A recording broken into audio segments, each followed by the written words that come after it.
Teorija sistema družine. Z vidika teorije sistema je družina posameznikov primarni kontekst odnosov, v katerem se uči in krepi svoje karakterne poteze ter vzorce obnašanja.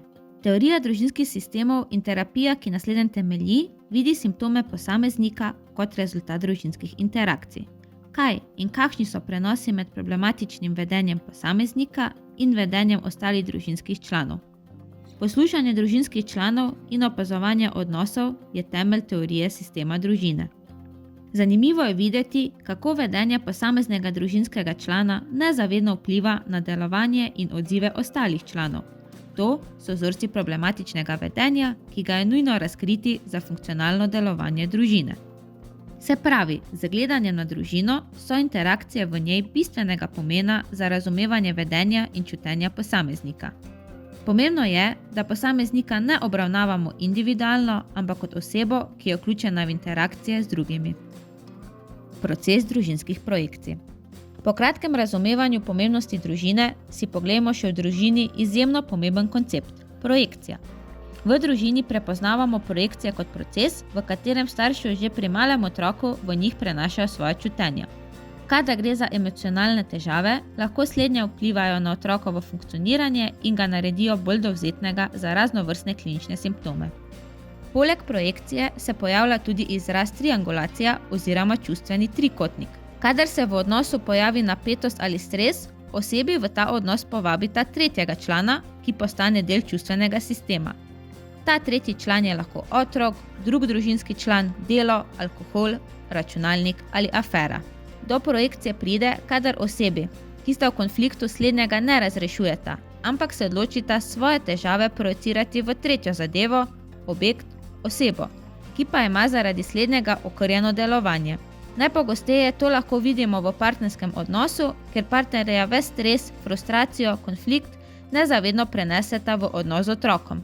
Otrok se znajde bodisi v vlogi krivca, bodisi žrtve, za strani enega od staršev, medtem ko drugi starš popolnoma nezavedno tovrstno projekcijo omogoča. Pri otroku se tovrstna projekcija kaže kot stalna zaskrbljenost, kritičnost do sebe, čustvena odtujenost ali pa prekomerna potreba po pomoči. Lahko rečemo, da se otroku zoža prostor, ki mu omogoča optimalen čustven razvoj.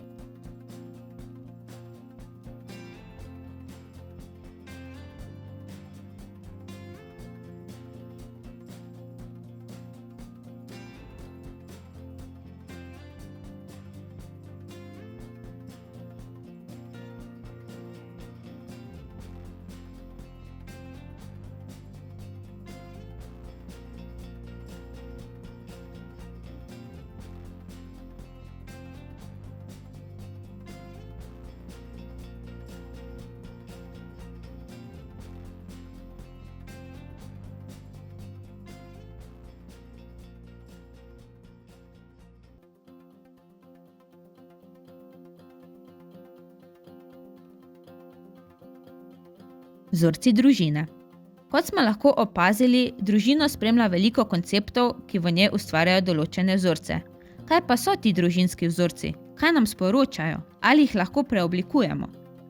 Ameriško psihološko združenje je družinske vzorce definiralo kot značilne kakovosti odnosa družinskih članov. Razlikujejo se po čustvenem tonu in odzivanju članov drug na drugega. Nekatere družine imajo toplo ozračje, spet druge hladno. Nekateri so si blizu, nekateri prekomerno zliti, spet drugi distancirani. Prvi vidijo priložnosti v oblikovanju prijateljstev, drugi ne. V nekaterih družinah so otroci sprejeti in ljubljeni, spet v drugih pa zavrnjeni. Takšni vzorci so lahko zavedni ali pa popolnoma nezavedni. Za večino ljudi so prav ti vzorci tisti, ki pomembno vplivajo na naše prepričanja in zavedanja sveta okoli nas. Kot ne moremo izbrati svoje družine, rojstva ali staršev, ne moremo izbrati prepričanja in ozadja naše družine, ki jo oblikujejo že vrsto let iz generacije v generacijo. Vendar vsi vzorci niso pozitivni in zdravi, nekateri so uničujoči in boleči. Zato bomo v nadaljevanju poskušali odgovoriti na vprašanje, kako se osvoboditi negativnih družinskih vzorcev in pričeti raziskovati sebe. Dobra novica je, da smo lahko mi tisti, ki prekinemo nefunkcionalne vzorce v družini. Lahko jih prepoznamo in prevzamemo odgovornost za našo vlogo. Mi smo lahko tisti, ki stopimo ven in zavrnemo sodelovanje v nefunkcionalnosti. Tukaj je pomembno, da vsak posameznik prevzame odgovornost zase, za svoje čutenja in ugodje v odnosih. Za druge te odgovornosti ne moremo prevzeti, lahko pa poskrbimo za odprto komunikacijo in deljenje naših občutij z drugimi. Vedeti moramo, da je popolnoma normalno izraziti svoje potrebe in želje, kaj želimo spremeniti in kaj so naša pričakovanja. Kaj pa, ko pride do konflikta? Izogibanje je eden od družinskih vzorcev, ki onemogoča izražanje svojih občutij, svoje resnice.